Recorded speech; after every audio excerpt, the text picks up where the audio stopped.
başıma geldi. Ayrılık da varmış, unutmuştum. Sen gülen zaman gözlerin gülür. Bak ben o gözlere indi hasretim.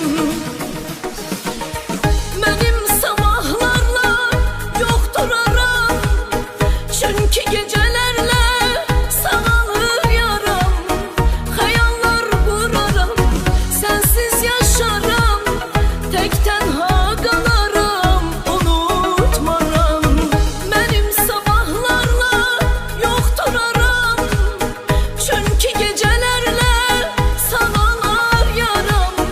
Hayallar kurarım, sensiz yaşarım, tek tenha kalırım, unutmaram.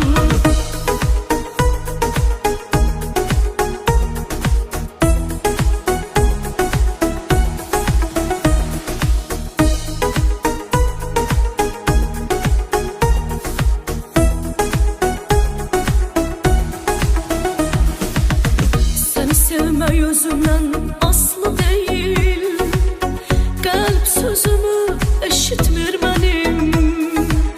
Seni ilk gördüğüm, sevdiğim gün gözlerimin önünden gitmir benim. Sen gülen zaman gözlerin gülür. Bak ben o gözlere indi hasretim. Benim sabahlarla yoktur aram, çünkü gecelerle sanalar yaram.